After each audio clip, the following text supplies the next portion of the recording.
And, you know, people talk a lot, like when you travel, especially overseas, and share about being a Muslim from America. People ask really interesting questions. People ask, like, how did you become Muslim? You know, what was your path to Islam? How did you find Islam? And people don't realize that the narrative of Islam in America began with people who had been taken away from their homeland, brought to America, enslaved, ultimately freed, and have, by the grace of Allah, sustained and reconnected to and maintained a beautiful articulation of Islam. And many, many people in America, I would argue that the overwhelming majority of people convert to Islam in America, including white converts, come to Islam through that experience. And it's really interesting, you know, like when Muhammad Ali passed away, Allah have mercy on him, everyone had to give it up because he was the greatest of all time. Everybody had to recognize. I mean, it was fascinating to watch that. But people forget that if Muhammad Ali was alive today, speaking the type of truth to power that he did then, today, what would people be saying? And you're taking, you know, you're going to get us in trouble. You know what I'm saying? You got to tone it down a little bit. But it was that authentic, beautiful resistance against white supremacy and against classism and against all these other ills that made him who he was. It wasn't just the fact that he was a boxer. May Allah have mercy on him.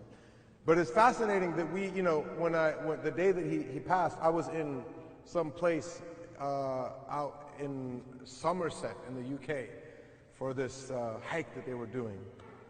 And I went to sleep that night kind of afraid to go to sleep because I knew I was going to wake up, or I had a feeling I was going to wake up to the news of his passing.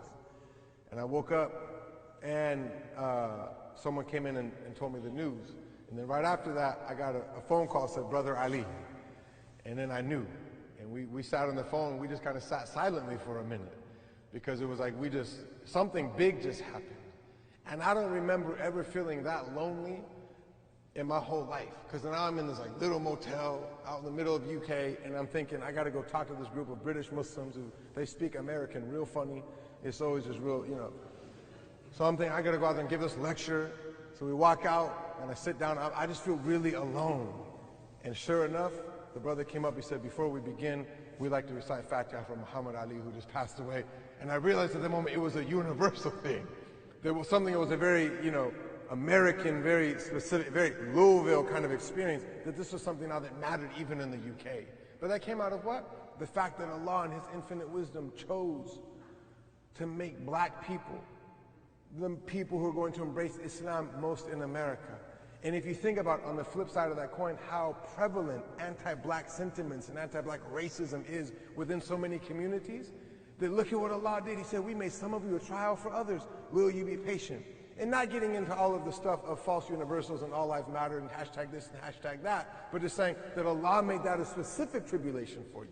That you've come to this country, you live in this country, and you're one community, but you have to deal with that. We pray that Allah make it easy for all of us.